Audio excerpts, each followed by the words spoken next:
আসসালামু আলাইকুম রহমতুল্লাহি ওয়া বারাকাতুহু। ইন্নাল হামদুলিল্লাহ নাহমাদুহু ওয়া নুসাল্লি আলা রাসূলিহিল কারীম, আম্মা বা'দু, ফাআউযু বিল্লাহি মিনাশ শাইতানির রাজীম। লাকাদ কানা লাকুম ফি রাসূলিল্লাহি উসওয়াতুল হাসানাহ। সুপ্রিয় দেশবাসী, দেশ এবং দেশের বাইরে যে যেখান থেকে আমার কথা শুনছেন, সকলের প্রতি আমার আন্তরিক কৃতজ্ঞতা। আমরা রবের শুকরিয়া আদায় করি, যিনি আমাদেরকে কথা বলার তৌফিক দান করেছেন। বলি আলহামদুলিল্লাহ। অনেকেরই প্রশ্ন, আমি বিভিন্ন ফিরের বিরুদ্ধে, বিভিন্ন দলের বিরুদ্ধে, বিভিন্ন মাযহাবের বিরুদ্ধে কথা লিখি, বলি, তো আমি কোন দল করি, আমি ভোট দিব কিনা, আমার দল কোনটা? শুরুতেই বলি, আমি ভোট দেই না। কেন দেই না? এক একজন এক এক যুক্তি দাঁড় করাবে ভোট দেওয়ার পিছনে, কিন্তু আমার কাছে ভোট না দেওয়ার পিছনে যেটা যুক্তি, সেটা হলো এই: বাইতুল মোকাররমের যিনি খতিব, তিনার ভোটের যে মূল্য, এই দেশের সবচাইতে দুশ্চরিত্রবান যে মানুষ, তার ভোটেরও একই মূল্য। ডক্টর ইউনূসের ভোটের যে মূল্য, এই দেশের সবথেকে বড় ছিনতাইকারী, চাঁদাবাজ, লুটতরাজ, তার ভোটেরও একই মূল্য। দেশের সর্বোচ্চ আলেম, সেটা আসিফ আদনান হোক, সেটা কাজী ইব্রাহিম হোক, সেটা মুফতি জসিমউদ্দিন রহমানী হোক, সেটা মুফতি হারুন ইজাহার হোক, এনার ভোটের যে মূল্য, শাহরিয়ার কবিরের মতো নাস্তিকদের ভোটের মূল্যও একই। মমতাজের মতো পতিতা, এদের ভোটের মূল্য একই। এটা একটা বৈষম্য। কোনো ভোটের গায়ে চরিত্রহীন লেখা থাকে না, কোনো ভোটের গায়ে ছিনতাইকারী লেখা থাকে না, কোনো ভোটের গায়ে চাঁদাবাজ, লুটতরাজ লেখা থাকে না, ইনসাফকারীও লেখা থাকে না।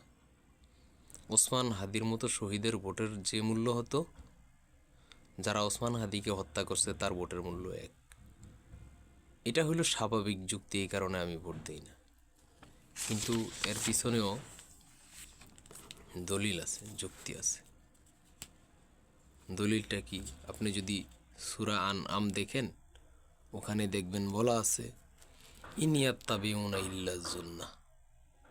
বেশিরভাগ লোক, মানুষ অনুমানের উপরে চলে, ধারণার উপরে চলে, আন্দাজের উপরে চলে। মানে নিজের আন্দাজ যেটা ভালো মনে হয় এটাই, নিজের অনুমান যেটা ভালো মনে হয় এটাই, নিজের ধারণা যেটার দিকে যায় সেটাই তারা গ্রহণ করে, সেটাকেই তারা হক মনে করে। অথচ সূরা আনআমের 116 আয়াতেই অন্যত্র আছে, সেটা কি? ওয়াইন তোতে আকসারা মান ফিল আরদি ইউদিল্লুকা আন সাবিলিল্লাহ। নবী, আপনি যদি বেশিরভাগ মানুষের কথার অনুসরণ করেন, আপনাকে আল্লাহর রাস্তা থেকে গোমরা করে দিবে, আপনি আল্লাহর রাস্তা থেকে গোমরা হয়ে যাবেন। দেখেন, বেশিরভাগ লোক ধারণা অনুযায়ী চলে, বেশিরভাগ লোক আন্দাজে চলে, কুফবৃত্তির অনুসরণ করে। সেই বেশিরভাগ লোকই ভোট দিলে পাশ করবে। আর এটা ইসলামের সিস্টেম না। যেহেতু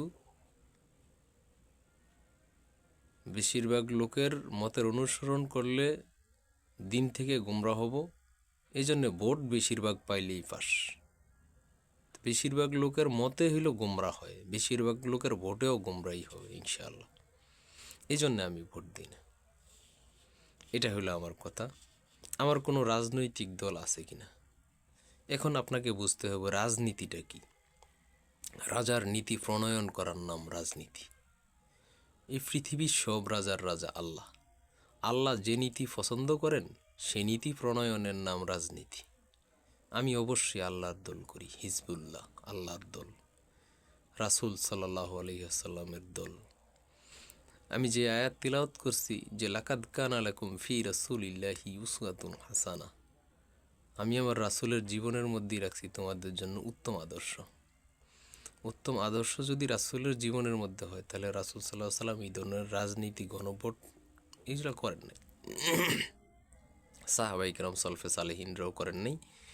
এই জন্যে আমি এইসব দল টল করি না, ভোটও দিই না। আর রাসূলের দল আছে, সেটা নির্বাচনের দল না। আমরা যখন মারা যাই, মাটি দেওয়ার সময়ও মানুষজন এই দোয়া পড়ে যে বিসমিল্লাহি ওয়ালা মিল্লাতি রাসূলিল্লাহ, আল্লাহর নাম বিসমিল্লাহি, আল্লাহর নামে, আল্লাহর উদ্দেশ্যে, আলা রাখলাম মিল্লাতি রাসূলিল্লাহ, রাসূলের যে দল আছে, তো রাসূলের দলে ভোট ছিল না, আছে ও আমরহুম শুরা বাইনাহুম, তোমরা বসো, শুরার ভিত্তিতে হুকুম করো, আদেশ করো।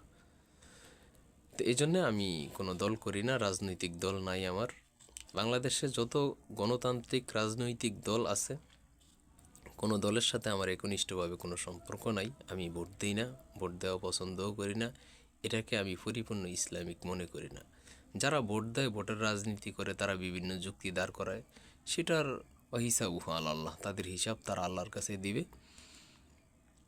আমি এখান থেকে আল্লাহর কাছে পানা চাই। আমি এই জন্য সুনির্দিষ্ট কোনো রাজনৈতিক দলের সাথে জড়িত না। তবে যে যেটা ভালো করবে তার সেটা ভালো বলতেই হবে, যে যেটা খারাপ করবে তার সেটা ভালো খারাপ বলতেই হবে। যদি এই নীতি অবলম্বন করি তবেই আমি মুসলিম সম্ভবত। আর এখানে কি বলবো, যারা খারাপ তারাও যদি ভালো করে তাদেরও প্রশংসা করা যায়। যেমন আবু তালেব কাফের ছিলেন, রাসূল সাল্লাল্লাহু আলাইহি সাল্লাম আপন চাচা, কিন্তু এরপর রাসূল সাল্লাল্লাহু আলাইহি সাল্লাম তার ভালো কথাগুলা হাদিসে উল্লেখ করছেন, সাহাবায়ে কেরামদেরকে বলছেন, এবং সাহাবায়ে কেরাম হাদিসের মাধ্যমে আমাদেরকে জানাই দিয়েছেন। তার অনেক ভালো কাজের প্রশংসা আমরা করি, সে কাফের হলেও। তবে এই সময়ের কিছু মাজলুম দল আছে যারা সত্যি ভালো করতে চায় কিন্তু মাজলুম। আমি এদের বিরুদ্ধে কঠোরভাবে যাইতে চাই না। কেন যাইতে চাই না? এই জন্য না যে তাদেরকে আমি ভয় পাই।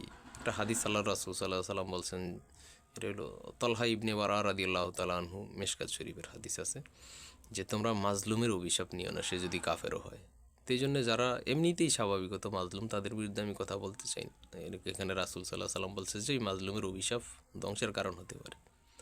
ওমা আলাইনা ইল্লাল বালাগ।